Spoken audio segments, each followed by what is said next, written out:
তোমাদের সাথে আছি, সাথে আছি। সমুদ্রের মানুষ লড়াই করো, আমরা তোমাদের সাথে আছি, সাথে আছি। মহিলাদেরকে যা ধর্ষণ করে ধর্ষণকারীরা ধিক্কার, ধর্ষণকারীরা ধিক্কার। আমাদের লড়াই চলছে, চলবে।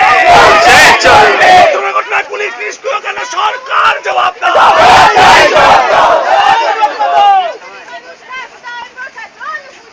হুঁশিয়ার।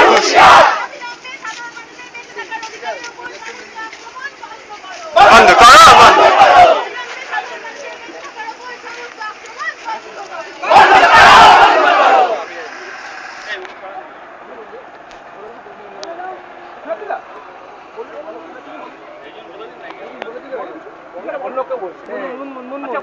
মুনমুন, আমরা এখানে কলকাতা থেকে এসে উপস্থিত হয়েছিলাম।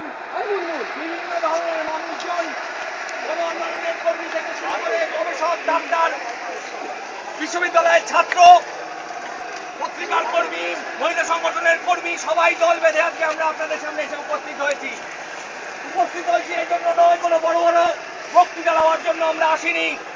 আমরা আমাদের হৃদয়ের যে গভীর বেদনা, যে গভীর মর্মবেদনা, যে ধিক্কার, যে ঘৃণা আজকে ক্রমশ উজ্জীবিত হয়েছে এবং যে ঘটনা আজকে বারাসাতের ঘটনার পরে শেষ সীমায় এসে পৌঁছেছে, সেই ঘৃণাকে আজকে ফুটিয়ে তোলার জন্য, সেই ঘৃণাকে আজকে গোটা পশ্চিমবঙ্গে একটা আগুনে পরিণত করবার আশা নিয়ে, আকাঙ্ক্ষা নিয়ে আজকে আমরা আপনাদের কাছে এসেছি।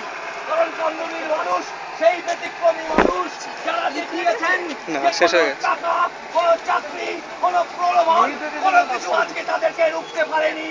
তারা মর্যাদার জন্য, সম্মানের জন্য, মানুষের মতো মহিলাদের সম্মানের জন্য টাকাকে, চাকরিকে প্রত্যাখ্যান করে শাস্তির দাবিতে, মহিলাদের নিরাপত্তার দাবিতে